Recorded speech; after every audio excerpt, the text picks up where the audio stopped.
So I think the Patriots are going to win the Super Bowl on Sunday because they have a better offense and defensive lineup. Atlanta is just terrible, and I don't like them, and so I would pick the Patriots over Atlanta because they're clearly the better team, and go Tom Brady. I'm a supporter of Donald Trump. He is awesome. Totally awesome. Okay? He is really great. Really, really, really great.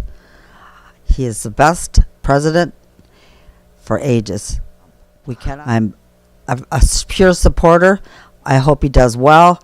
I think everybody's on his back. I think that he needs to have more supporters prompt him on. He's doing well. He's the best person The ones I inside during the day, I did with Amy, and Amy was directly standing right in the middle of the room, and I had a camera right behind the big window, which was our light source, was a giant big window, and that's all we pretty much had except for a light in the corner.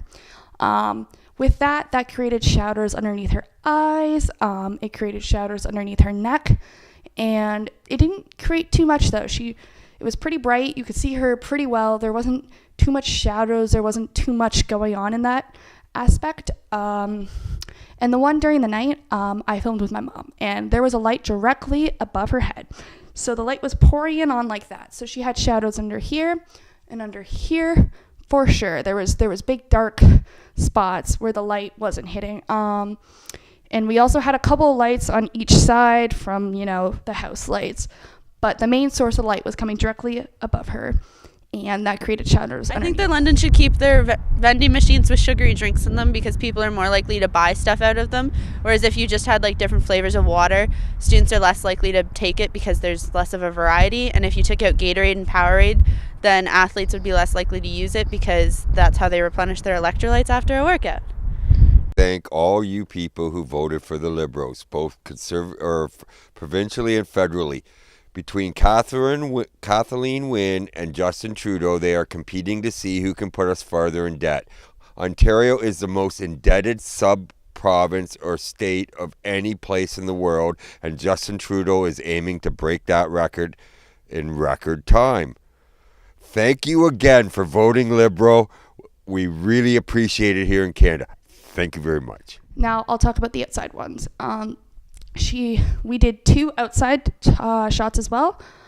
We did the one outside during the day, and I did that with Amy as well. Now our natural light was our natural light, so it was kind of everywhere. There wasn't as much particular shadows in different places than I was expecting. It was like if you just filmed every day kind of thing, just shadows you would expect from filming. And then the one during the night, I filmed out with my dad in the backyard of my house on the patio. So we had the patio light on, and we had the lights coming from the house. He looked a lot more red than anybody else did. It was kind of hard to even get him to show up on the camera. So we had to turn on the patio light and the house lights. And he had shadows all around him and obviously underneath his eyes and his neck. But he also had like a red tinge to him. While everybody else kind of looked more like their skin color, he looked a bit more red and orange, if I could explain it in that sense. And I think it's because our patio light is also like a dark yellow instead of a white. So that might also be why he looked a bit more red. But he also had shadows underneath his eyes and his neck and his chin. So, yeah, those are the 4 different styles of lightings I tried to get some from behind. I tried to get some from up in angles. I tried getting just general lighting altogether to see the different types of shadows and the different types of angles the shadows were at, depending on where you place the camera and where the lights were. Okay, thank you.